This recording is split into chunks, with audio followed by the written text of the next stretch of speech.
அன்னைக்கு ஆட்சியில் இருந்த வக்காலா ஓடி என்ன பண்ணானுங்க தெரியுமா? உனக்கு என்ன பண்ணான்னு தெரியுமா?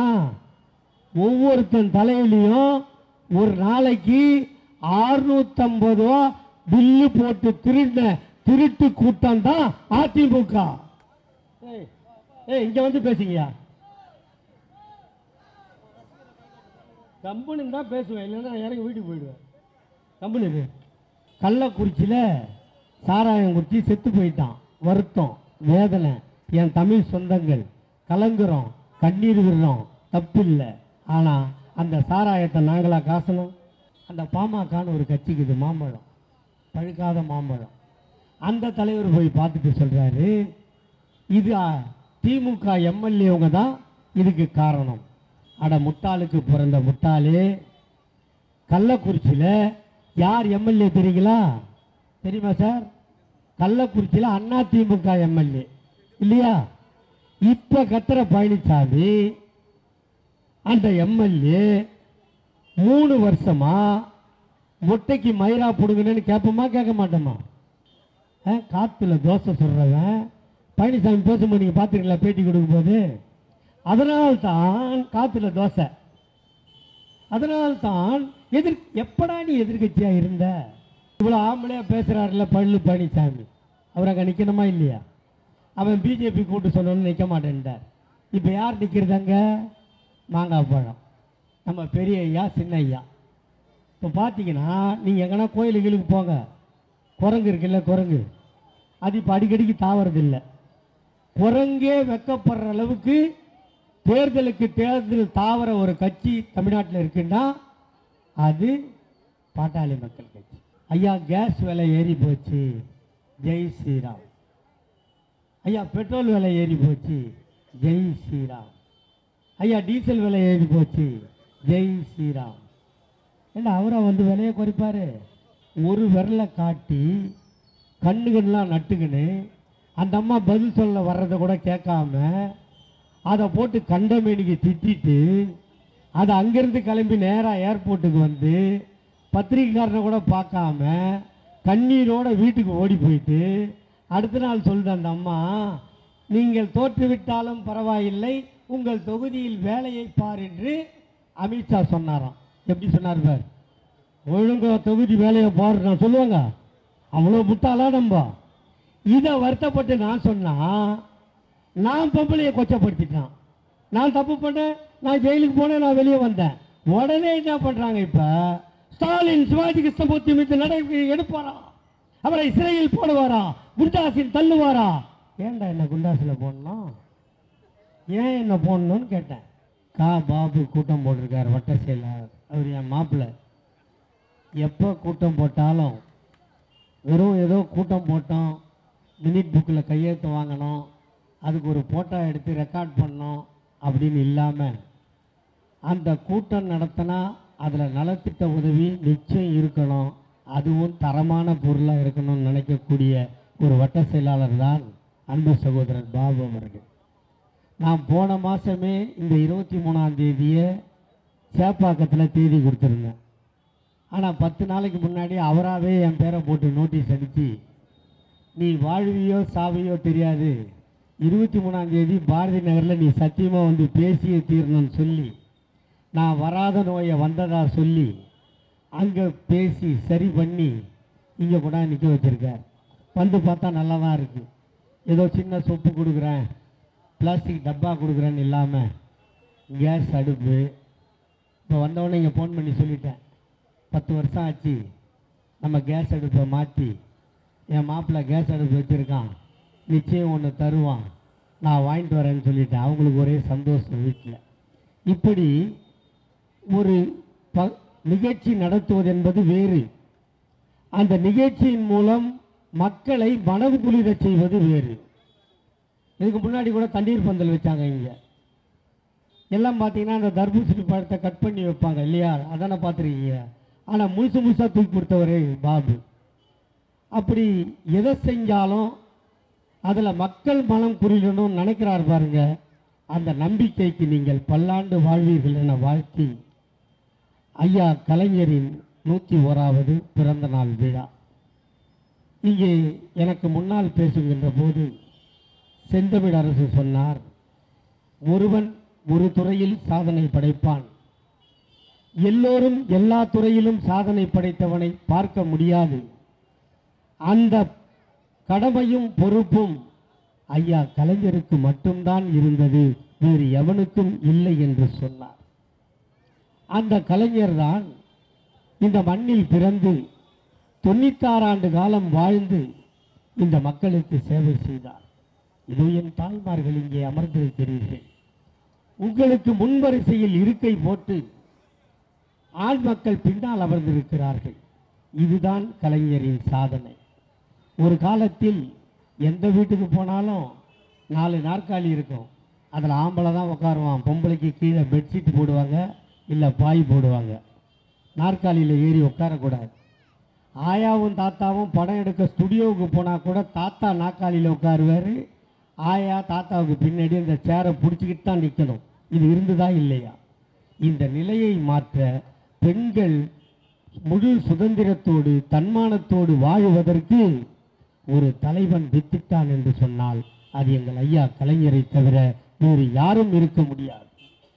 பெண் குழந்தைகளுக்கு திருமணம் பெற்றவர்கள் கவலைப்பட்டார்களோ இல்லையோ, எங்கள் ஐயா கலைஞர் கவலைப்பட்டார். அதனால் தான் 8வது படித்திருந்தால் 5000 ரூபாய், 10வது படித்திருந்தால் 10,000 ரூபாய், பட்டப்படிப்பு படித்திருந்தால் 30,000 ரூபாய் என்று திருமண உதவி திட்டத்தை தந்தார்.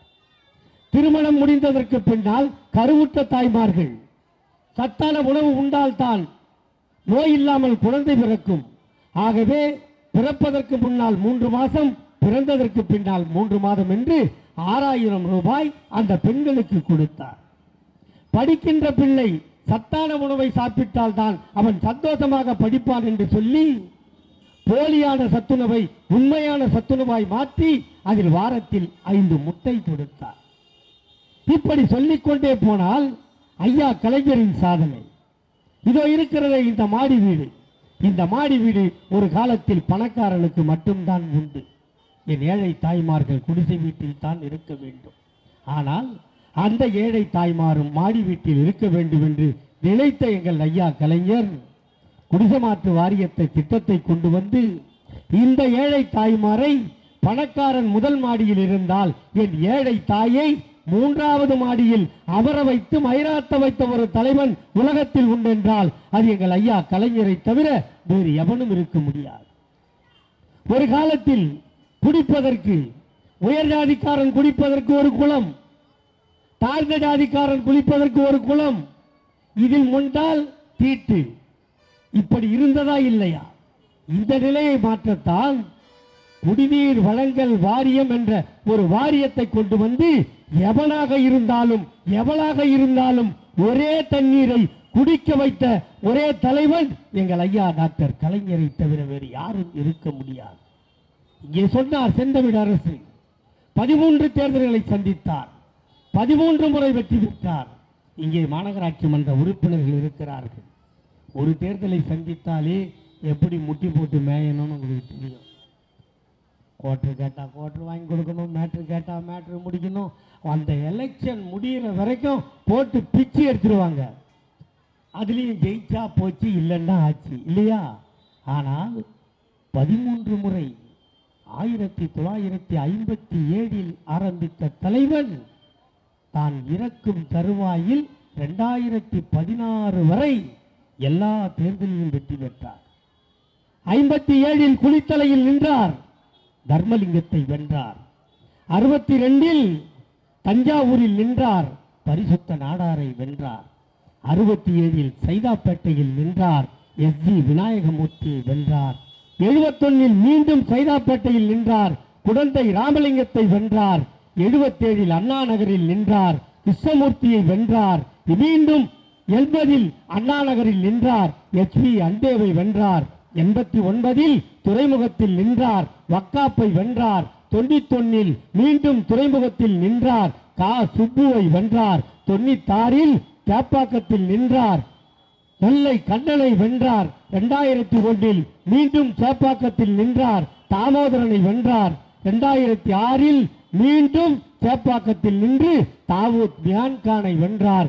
2011 தான் பிறந்த திருவாரூர் மண்ணில் நின்றார். குடவாசல் ராஜேந்திரனை வென்றார். 2016 மீண்டும் திருவாரூரில் நின்றார். பன்னீர்செல்வத்தை வென்றார்.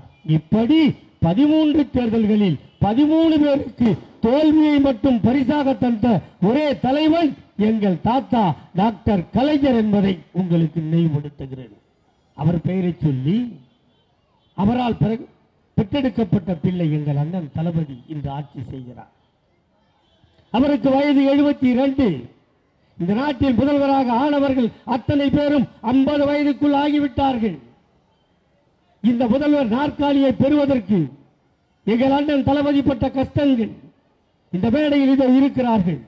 வட்டக்கழக செயலாளர்கள், பகுதி கழக செயலாளர்கள், மாநில நிர்வாகிகள், இப்படி இத்தனை பேர் இருக்க இந்த திராவிட முன்னேற்ற கழகத்தில் எங்கள் அண்ணன் தளபதி முதல் பெற்ற பதவி நிசா கைதி என்ற பட்டத்தை பெற்ற ஒரே தலைவன் எங்கள் அண்ணன் தளபதியை தவிர வேறு எவனும் இல்லை. நிசா கைதியாக சிறைச்சாலையில் இருக்கிறார். காவல்துறை கேட்கிறது, எனக்கும் திமுகவுக்கும் சம்பந்தமில்லை என்று எழுதி கொடுத்தால் உன்னை விடுதலை செய்கிறேன்.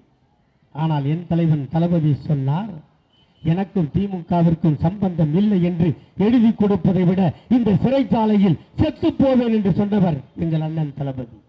ஒருவேளை சிட்டிபாபுவும் பாலகிருஷ்ணனும் செத்து போகாமல் இருந்திருந்தால் எங்கள் அண்ணன் தளபதி அன்றே செத்து போயிருப்பார். ஆட்சிக்கு வந்தார். ஐயா கலைஞர் செய்ததை நாம் சொன்னேன். இன்று நாங்கள் ஆட்சிக்கு வந்தோம். ஆட்சிக்கு வந்தவுடன் என்ன பண்ணோம்? இதோ இருக்கிற என் தாய்மார்களை உங்கள் நெஞ்சில் கை வைத்து சொல்லுங்கள். நீங்கள் வேலைக்கு போகிறீர்கள், ஆபீஸ் துடைக்க, சித்தால் வேலைக்கு, எடுபடி வேலைக்கு, எல்லா வேலைக்கும் சொல்கிறீர்கள், சம்பளம் வாங்குகிறீர்கள். வாங்கிய சம்பளத்தை உங்கள் கணவனிடம் கொடுக்க வேண்டுமா இல்லையா? கொடுத்துத்தான் ஆக வேண்டும். சம்பளத்தை கொடுத்து விட்டு அடுத்த நாள் காலையில் எழுந்து நீங்க ஆபீஸுக்கு போனோம்னா என்ன பண்ணணும்? கிளம்பி ரெடியாகி யார்கிட்ட போனோம்? சம்பளத்தை எவன்கிட்ட கொடுத்தீங்க? புருஷன்கிட்ட கொடுத்தீங்க. அவன்கிட்ட போய் அத்தான் பஸ்ஸுக்கு காசு கொடுன்னு கேட்டீங்களா இல்லையா? நீங்கள் கையேந்துகின்ற நிலையை பார்த்து உங்களை பெற்றவர்கள் கண்கலங்கினார்களோ இல்லையோ, எங்கள் அண்ணன் தளபதி கண்கலங்கினார். அதனால் கையெழுத்து போட்டார். இன்று முதல் நீங்கள் பஸ்ஸில் பயணம் இலவசமாய் செய்யலாம். அந்த பயணத்திற்கு பெயர் உங்கள் உரிமை பயணம். இனிமே எவன்டையும் கையேந்த வேண்டியதில்லை. காலையில கிளம்பலாம். இங்க வந்து பேசுங்கயா. கம்பெனி தான் பேசுவேன், இல்லைன்னா எனக்கு வீட்டுக்கு போயிடுவேன். கம்பெனி இனிமேல் நீங்கள் எவனிடமும் கையேந்த வேண்டியதில்லை. காலையில கிளம்பி பேக்க மாட்டீங்கன்னா பாரதி நகர் பஸ் ஸ்டாண்டு வந்தீங்களா, கண்டக்டர் மாமா விசில் ஊதுனா ஏறி உட்காந்துக்கலாம். இன்னும் என்ன பண்ணலாம்? அதுக்கு மேல கால் மேல காலும் போட்டுக்கலாம், அந்த காலையும் ஆட்டலாம்.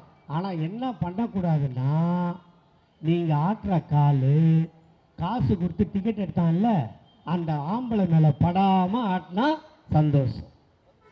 உடனே வீட்டில் இருக்கின்ற தாய்மார்கள் கேட்டார்கள், வேலைக்கு போறவங்களுக்கு பஸ் கொடுத்தாச்சு, எங்களுக்கு நீங்கள் ரேஷன் கார்டு வைத்திருந்தால் உங்களுக்கும் மாதம் 1000 ரூபாய் தருவேன், அது உங்கள் உரிமை தொகை. முடிஞ்சா? வேலைக்கு போறவங்களுக்கு பஸ், வீட்டில் இருக்கிறவங்களுக்கு 1000. உடனே பெண் குழந்தைகள் கேட்டார்கள், நான் 10ஆம் வகுப்பு படிக்கிறேன், நான் கல்லூரிக்கு போக வேண்டும், என்னை பெற்றெடுத்தவர்கள் எங்காவது கடன் வாங்கி பீஸை கட்டி விடுவார்கள், சின்ன சின்ன நோட்டு புக்கு வாங்கணும், நான் எங்கே போவேன் என்று கேட்டார்கள். உங்கள் பெற்றவர்கள் தருகிறார்களோ இல்லையோ, உன்னை பெறாத தந்தையாக இருந்து இதோ இந்த முதல்வர் மு.க. ஸ்டாலின் நான் போடுகிறேன் கையெழுத்து, 6 முதல் 11 வரை அரசு பள்ளியில் படித்திருந்தால் உங்களுக்கும் மாதம் 1000 ரூபாய், நீ 3 ஆண்டு படித்தாலும் 5 ஆண்டு படித்தாலும். சொன்னோமா இல்லையா? இதை பார்த்தான் ஆண் பிள்ளைகள். என்னையா நியாயம் இது? ஒரு அப்பா ஒரு அத்தை, ஒரு அப்பன் ஒரு ஆத்தா, அதே வயிற்றில் தான் நானும் பிறந்தேன், என் தங்கச்சியும் பிறந்தா. என் தங்கச்சி காலேஜுக்கு போனால் பணம் கொடுப்ப, எனக்கு தரமாட்டியான்னு கேட்டான். இந்த ஆண்டு ஆகஸ்ட் மாதம் முதல் நீ ஆணாக பிறந்திருந்தாலும் நீயும் கல்லூரிக்கு போனால் உனக்கும் மாதம் 1000 ரூபாய் தருவான் இந்த முத்துவேல் கருணாநிதி ஸ்டாலின் என்று சொன்னோமா இல்லையா? இது முடிஞ்சு. பஸ் ஃப்ரீ, வீட்டில் 1000 ரூபா, காலேஜ் போகிற பொண்ணுக்கு 1000 ரூபா, காலேஜ் போகிற பையனுக்கு 1000 ரூபா. உடனே அந்த 1ஆம் கிளாஸ்லேருந்து 5ஆம் கிளாஸ் படிக்கிற குழந்தைங்க கேட்டுச்சு, தாத்தா தாத்தா எங்கள் ஆத்தாலும் வேலைக்கு போகிறா, எங்கள் அப்பனும் வேலைக்கு போகிறான், நான் பள்ளிக்கூடம் போகணும், வயிறு பசிக்குது, பசியோடு போய் ஸ்கூலில் உட்காந்தா வாத்தியார் சொல்கிற பாடத்தை கேட்பனா, பசியோடு இருக்கிற என் வயிற்றை பார்ப்பனான்னு அந்த சின்ன குழந்தைகள் கேட்டது. இதோ உங்கள் தாத்தாவாக இருந்து கையெழுத்து போடுகிறேன், இன்று முதல் காலை சிற்றுண்டி உங்களுக்கு வழங்குவான் இந்த முத்துவேல் கருணாநிதி ஸ்டாலின் என்று சொன்னார். இதற்கு மேலாக பஸ்ஸை ஃப்ரீயாக தான் விட்ட, எனக்கு வயசாகி போச்சு, நான் ஆஸ்பத்திரிக்கு போக முடியாது, எனக்கு என்ன பண்ணுவ, நீ வீட்டிலிரு, உன்னை தேடி மருத்துவம் வரும், அதுதான் மக்களை தேடி மருத்துவம். சின்ன வயசுல படிக்கல, இப்ப படிக்க ஆசைப்படுறேன், இல்லம் தேடி கல்வி. அதையும் தாண்டி என் தாய்மார்களே, எவனும் கேட்கவில்லை, யாரும் சொல்லவில்லை, யாரும் கோரிக்கை மனு வைக்கவில்லை. இதோ இருக்கிறதே இந்த பாரதி நகர் நெடுஞ்சாலையில் அவசரமாக ஒரு விபத்து நடந்துவிட்டால் இங்கே இருந்து ஸ்டான்லிக்கோ ஜிஹெச்சுக்கோ கொண்டு போனால் உயிர் போய்விடும் என்று நினைத்த எங்கள் அண்ணன் தளபதி இந்த பகுதியில் ஏதாவது நிகழ்ந்தால் பக்கத்தில் இருக்கின்ற மருத்துவமனைக்கு நீங்கள் கொண்டு போய் சேர்த்தால் அவன் காசு கேட்டால் 48 மணி நேரம் ஆகின்ற செலவை உங்கள் வீட்டு பிள்ளை முத்துவேல் கருணாநிதி ஸ்டாலின் நான் கட்டுவேன் என்று சொன்ன முதலமைச்சர். இவ்வளவு பண்ணிட்டோம். இவ்வளவு பண்ண உடனே இப்ப 2 நாளா சட்டமன்றம் நடக்குது. சட்டமன்றத்தில் எதிர்கட்சி 4.5 வருஷம் குனிஞ்சவன் நிமிரவே இல்லை. எடப்பாடி பழனிசாமி அவங்க அம்மா செத்தப்புறம் குனிஞ்சவன் நிமிரவே இல்லை. இப்ப 2 நாளைக்கு முன்னாடி தான் நிமிர்ந்திருக்கான். விக்கிரவாண்டியில் அங்க கள்ளக்குறிச்சியில் சாராயம் குடிச்சு செத்து போயிட்டான். வருத்தம், வேதனை, என் தமிழ் சொந்தங்கள் கலங்குறோம், கண்ணீர் விடுறோம், தப்பில்லை. ஆனால் அந்த சாராயத்தை நாங்களா காசணும், நாங்களா விற்றோம், நாங்களா குடிக்க சொன்னோம்? செத்துட்டான், தப்பில்லை. செத்துட்டவனுக்காக கண்ணீர் வடிக்கணும், அவன் குடும்பம் கரை சேர உதவி பண்ணணும். உடனே நடந்தவுடன் அடுத்த நிமிடம் எங்கள் அண்ணன் முதலமைச்சர் உத்தரவு போட்டார். செத்து போனவன் ஒரு குடும்பத்திற்கும் ரூபாய் 10 லட்சம் ரூபாய் வழங்கப்படும். சரி, செத்தவனுக்கு பணம் கொடுத்தா பெத்து போட்ட பிள்ளைங்க எங்க போறது கேட்பீங்க. நீங்க கேட்கலனாலும் என் தலைவன் தளபதிக்கு 2 பிள்ளைகள் இருக்கிறார்கள். அந்த கஷ்டம் அவருக்கு தெரியும். அதனால் சொன்னார், அப்பனும் ஆத்தாலும் 2 பேரும் சாராயம் குடித்து இறந்திருந்தால் அந்த பிள்ளையின் வங்கி கணக்கில் 5 லட்சம் வைப்பு தொகையாக போடப்படும். அவர்கள் 18 வயது ஆனவுடன் எடுத்துக் கொள்ளலாம். அதற்கு மேல் அன்றாடம் பராமரிக்க வேண்டும். அந்த குழந்தையை யாரெல்லாம் பராமரிக்கிறார்களோ அவர்களுக்கு மாதம் 5000 ரூபாய் தரப்படும். இவ்வளவும் சொல்லிட்டோம். சொன்ன உடனே அந்த பாமகன்னு ஒரு கட்சிக்குது, மாம்பழம், பழுக்காத மாம்பழம். அந்த தலைவர் போய் பார்த்துட்டு சொல்றாரு, இது திமுக எம்எல்ஏவங்க தான் இதுக்கு காரணம். அட முட்டாளுக்கு பிறந்த முட்டாளே, கள்ளக்குறிச்சியில் யார் எம்எல்ஏ தெரியுங்களா? தெரியுமா சார்? கள்ளக்குறிச்சியில் அண்ணா திமுக எம்எல்ஏ இல்லையா? இப்ப கத்திர பழனிசாமி அந்த எம்எல்ஏ 3 வருஷமா முட்டைக்கு மயிரா போடுங்கன்னு கேட்போமா கேட்க மாட்டோமா? சொல்லுங்க, கேட்கணும்ல. நீ எம்எல்ஏ, நீ என்ன பண்ணிட்டு இருந்த? எஸ்பிக்கு கம்ப்ளைண்ட் கொடுத்தேன்றான். கம்ப்ளைண்ட் காப்பியை காட்டுன்னா இல்லை, ஏதோ ஒரு சாக்க சொல்லணும். இந்த ஆட்சி 3 வருஷம் ஒண்ணுமே செய்யல. இப்ப நான் சொன்னதெல்லாம் செஞ்சமா இல்லையா? ஒருவேளை நான் சொன்னதெல்லாம் செய்யாம இருந்தா என் தாய்மார்கள் என்னை கன்னத்தில் அறைவார்களா இல்லையா? அமர்ந்து கேட்டுக்கொண்டிருக்கிறார்கள் என்றால் அதை நாங்கள் செய்தோம், செய்து கொடுத்தோம், மக்களை வாழ வைத்தோம்.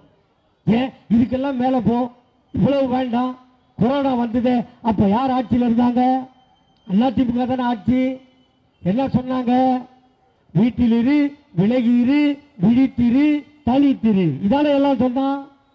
இந்த நாட்டோட பிரதமர் தான் சொன்னான். 1 வருஷமா பார்பர் வந்தா எங்க கொரோனா வந்துடும் சொல்லி நம்ம பிரதமர் நரேந்திர மோடி 2 அடிக்கு தாடி வளர்த்தாரா இல்லையா? இருந்துதா இல்லையா? இது எவன் சொன்னா? அமெரிக்கா அதிபரம் சொன்னா, பிரான்ஸ் அதிபரம் சொன்னா, வீட்டில் இரு, விலகி இரு, விழித்திரு, தனித்திரு. ஆனால் உலகத்தில் ஒரே தலைவன் சொன்னான், ஒன்றிணைவோம் வா என்று சொன்ன ஒரே தலைவன் எங்கள் அண்ணன் தளபதியை தவிர வேறு எவனும் இல்லை. ஒன்றிணைவோம் வா என்று சொல்லிவிட்டு வீட்டிலே போய் படுத்து விட்டாரா? இல்லை. ஒரு தொலைபேசி எண்ணை கொடுத்தார். இந்த தொலைபேசி எண்ணில் அழைத்தால் என் கட்சிக்காரன் உன்னை தேடி வருவான், உனக்கு தேவையான காய்கறி, அரிசி, மருந்து இதை வழங்குவான் என்று சொன்ன தலைவன் எங்கள் தலைவன் தளபதி அவர்கள். அப்படி நாங்கள் வழங்கினோம், வீடு வீடாக சென்று கொடுத்தோம். அதனால் பல உயிர்களை பறிகொடுத்தோம். இதோ இருக்கிறார் தென் சென்னை மாவட்ட செயலாளராக இருந்த எங்கள் அண்ணன் ஜே அன்பழகன். இப்படி உதவி செய்து செய்து உயிரே போனது. இதில் இதோ இந்த பெரம்பூர் பகுதியில் வட்ட செயலாளர் துரைசாமி மக்களுக்கு அரிசி கொடுத்து, பருப்பு கொடுத்து, உணவு கொடுத்து காப்பாற்றிய எங்கள் துரைசாமி அந்த கொரோனாவுக்கு இறந்து போனார். இதிலிருந்து என்ன தெரிகிறது? எங்கள் உயிரை கொடுத்து உங்கள் உயிரை காப்பாற்றுகின்ற ஒரு இயக்கம் தமிழ்நாட்டில் திராவிட முன்னேற்ற கழகத்தை தவிர வேறு எவனும் இல்லை. கொரோனா வந்த போது நாங்கள் சொன்னோம், கொரோனா வாட்டுகிறது, எவனுக்கும் வேலைக்கு போகவில்லை. சொந்தங்கள் இருந்தால் ஒருவரோடு ஒருவர் கொடுத்துக் கொள்ளலாம், சொந்தங்கள் இல்லாத இருப்பவன் கஷ்டப்படுவான். ஆகவே ஒரு 5000 ரூபாயை கொடுங்கள் என்று அன்றைய ஆட்சியாளரிடம் கேட்டோமா இல்லையா? அவர் என்ன சொன்னார்? பழனிசாமி பணம் எங்க இருக்கு? 1000 ரூபாய் கொடுக்கிறேன் சொன்னாரா இல்லையா? ஆனால் 1000 ரூபாய் மட்டும்தான் தர முடியும் என்று சொன்னவுடன் எங்கள் அண்ணன் தளபதி சொன்னார், அடுத்து வருகின்ற ஆட்சிக்கு இந்த முத்துவேல் கருணாநிதி ஸ்டாலின் வந்தால் நீ கொடுத்த 1000 போக மீதி 4000 ரூபாயை தருவேன் இந்த மு.க. ஸ்டாலின் என்று உறுதியோடு சொன்னாரா இல்லையா? சொல்லியதோடு நிறுத்தினோமா? அந்த 4000 ரூபாயை ஜூன் மாதம் 3ஆம் தேதி தருவோம் என்று சொன்னோம். மே மாதமா கொடுத்தோமா இல்லையா? கொடுத்துட்டோம் இல்லம்மா. ஆனால் அப்போது நாங்கள் காய்கறி கொடுத்து உயிரிழந்தோம். ஆட்சியில் இருந்தவன் என்ன பண்ணான்? கொரோனாவில் அட்மிட் ஆன பேஷண்ட் யாராவது இங்கே இருக்கீங்களா? யாரும் இல்லையா? ஆஸ்பத்திரிக்கு போனவங்க யாரும் இல்லை. அந்த ஆஸ்பத்திரிக்கு போனால் உங்களுக்கு என்ன சாப்பாடு கொடுத்தான்னு தெரியுங்களா? தயிர் சாப்பாடு, புளி சாப்பாடு, எலுமிச்சை சாப்பாடு இதான் கொடுத்தான். ஒரு எலுமிச்சை சாப்பாடும் புளி சாப்பாடும் எவ்வளோமா இருக்கும்? இப்படி மண்ணு மாதிரி உட்காந்து தான் நான் கேட்டேன், நீ பதில் சொல்லணுமா இல்லையா? 5 ரூபாயா? அது அம்மா ஹோட்டலில். சரி, சரவண பவன் ஹோட்டல்லே வச்சுக்க, 50 ரூபா இருக்குமா ஒரு சாப்பாடு? அப்போ 3 வேளைக்கு எவ்வளோ ஆச்சு? 150 ரூபா ஆச்சா? ஆனால் அன்னைக்கு ஆட்சியில் இருந்த வக்காலா ஓடி என்ன பண்ணானுங்க தெரியுமா? அவனுக்கு என்ன பண்ணான்னு தெரியுமா? ஒவ்வொருத்தன் தலையிலையும் ஒரு நாளைக்கு 650 ரூபா பில்லு போட்டு திருட்டு கூட்டம் தான் அதிமுக. அதோட விட்டானா? ஏண்டா சாவு வீட்டுக்கு போனால் அந்த சாவு நெத்தியில் இருக்கிற 1 ரூபாயை திருடணும் பார்த்துருக்குறேன். கொரோனா வந்து ஊரே செத்துட்டு இருக்குது. பெனாயில் வாங்கிறதுல திருடினா, தொடப்பம் வாங்கிறதுல திருடினா, பூச்சி மருந்து அடிக்கிறதுல திருடினா, இப்படிலாம் திருடிட்டு இன்னைக்கு சட்டசபை வாசலில் நின்று அந்த பல்லு பழனிசாமி காற்றுல தோசை சொல்கிறவன் பழனிசாமி பேசும்போது நீங்கள் பார்த்துருக்கீங்களா பேட்டி கொடுக்கும்போது? அதனால்தான் காற்றுல தோசை. அதனால்தான் எப்படா நீ எதிர்கட்சியாக இருந்த? எப்போ எதிர்கட்சியாக இருந்த? இந்த 40க்கு 40 தோற்று போன பிறகு தானே இப்போ எதிர்கட்சின்னு சொல்கிற. தேர்தல் வந்தது, 40 சீட்டு ஜெயிச்சிருக்கோம். எங்கள் அண்ணன் தளபதி சொன்னார், 40ம் நமதே நாடும் நமதே. சொன்னமா இல்லையா? அதில் பாதி தான் நிறைவேறிது. 40ம் நமதே, நாடு இன்னும் நமதா ஆவலை. அது கூடிய சீக்கிரத்தில் ஆகும். அது யார் கையில் இருக்குதுன்னா இந்த நாட்டோட பிரதமர் நரேந்திர மோடி கிட்ட இருக்குது. அவர் மறுபடியும் எதனா பொது சிவில் சட்டம் இல்லை இந்த வேளாண் சட்டம் மாதிரி எதனா ஒரு சட்டம், இந்த கட்டம் ஏதாவது எடுத்துன்னு வந்து ஜெய் ஸ்ரீராம்னு சொன்னான்னு வச்சுக்க, அன்றைக்கு இந்த ஆட்சி போயிடுச்சு. தமிழ்நாட்டுக்கு ஒரு மந்திரி இருந்தான், எல் முருகன், தெரியுமா உங்களுக்கு? இப்போ இருக்கான். அவங்ககிட்ட போய் ஐயா கேஸ் விலை ஏறி போச்சு, ஜெய் ஸ்ரீராம். ஐயா பெட்ரோல் விலை ஏறி போச்சு, ஜெய் ஸ்ரீராம். ஐயா டீசல் விலை ஏறி போச்சு, ஜெய் ஸ்ரீராம். ஏன்னா அவரை வந்து விலையை குறைப்பாரு? இந்த ஜெய் ஸ்ரீராம் ஸ்ரீராம் சொல்லியே அந்த ஸ்ரீராம் பிறந்தாருன்னு சொன்னானுங்களே இவங்க அயோத்தி, அந்த அயோத்தியில் இருக்கிற ஜனங்களே இவங்களுக்கு ஆப்படிச்சிட்டானுங்க. அந்த தொகுதியிலே ஜெயிக்கல. இதில் வேடிக்கை பார்த்தீங்கன்னா இந்த 40 பேர் நின்னான்ல பிஜேபியில், எல் முருகன் மந்திரியாக இருந்து தான் நின்னார் இல்லையா? எல் முருகன் மந்திரியாக இருந்தால் நின்னாரா? அவர் தோத்தார், மறுபடியும் மந்திரி ஆயிட்டாரா? நயினார் நாகேந்திரன் எம்எல்ஏவாக இருந்து நின்னாரா? ஆனாரா இல்லையா? இப்போ மறுபடியும் ஒரு எம்எல்ஏ ஆயிட்டாரு, சட்டமன்ற கட்சி தலைவர் ஆயிட்டார். இப்படி எவெல்லாம் தோத்து போயிடுவோம் தெரிஞ்சே நின்னானோ பழைய இடத்துக்கே மறுபடியும் போயிட்டான்.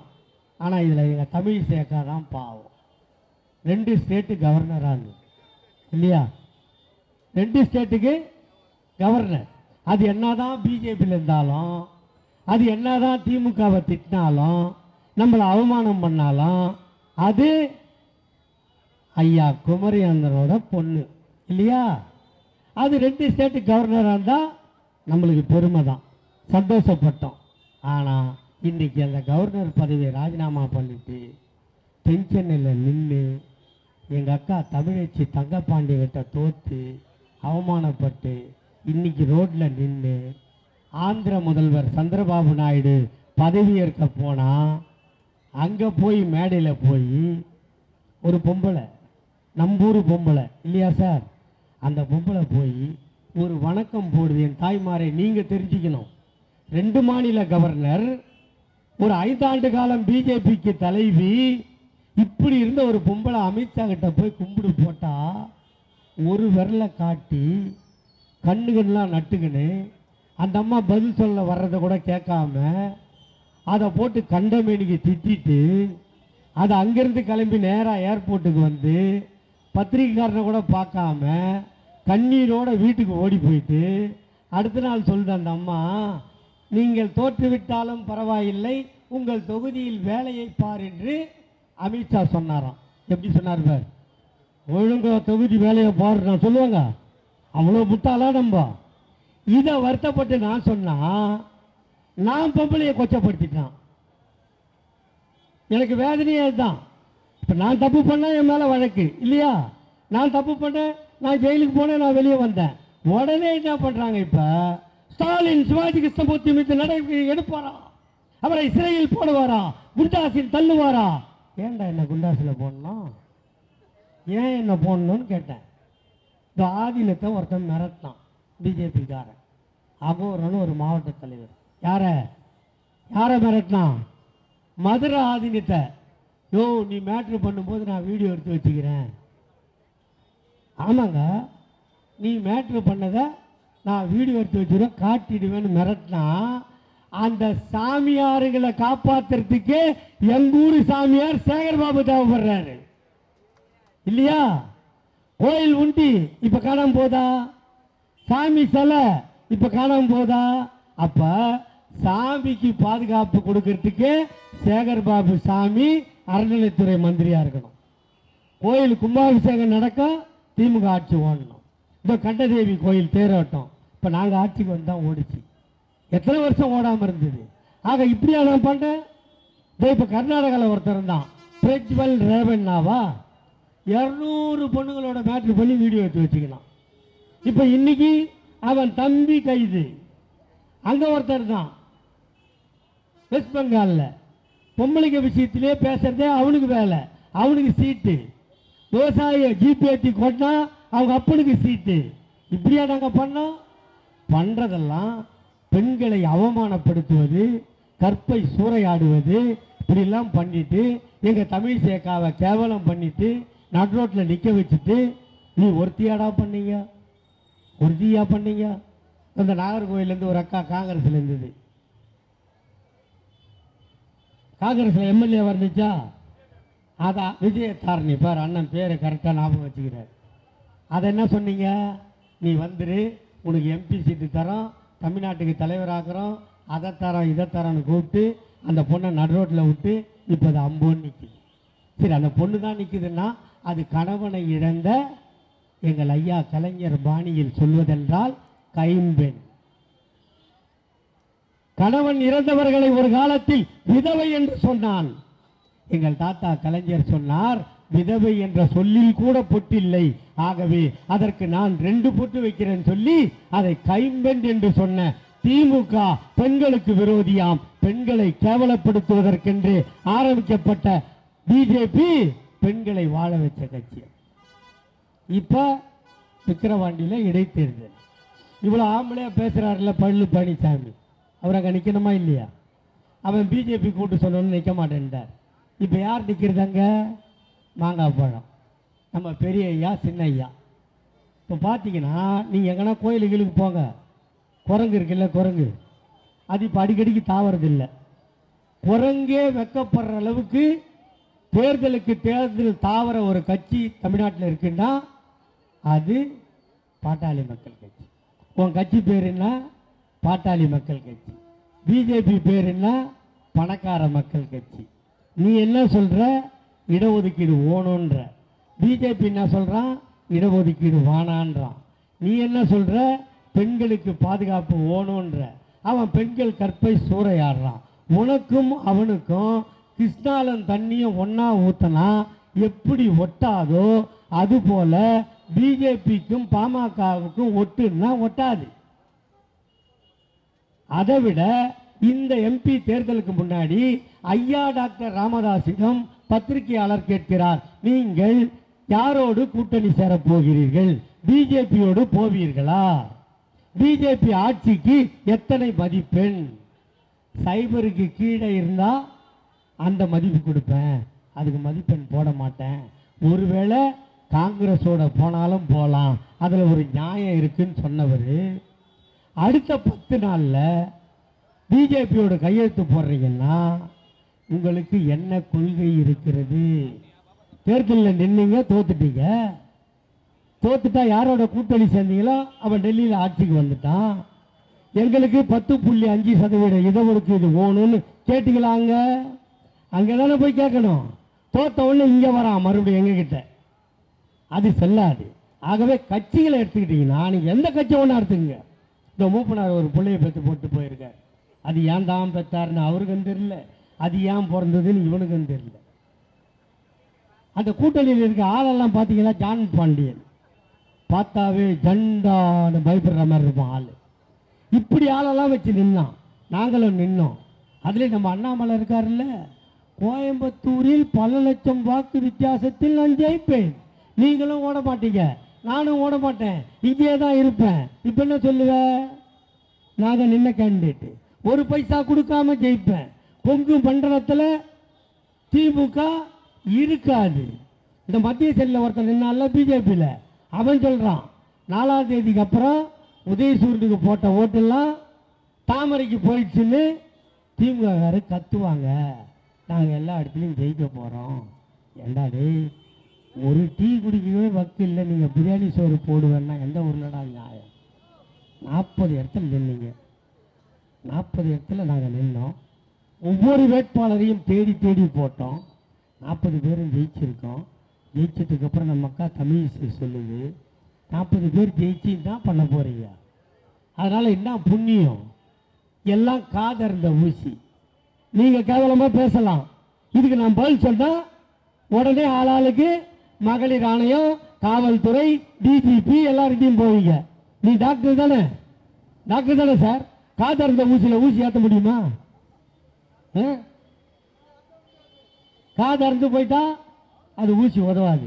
இந்த 40 எம்பியும் இப்படி சொல்லி கேவலப்படுத்துற நீ தென்சென்னையில் கரையேறிந்து சொன்னா கூட நான் ஒத்துக்குவேன்.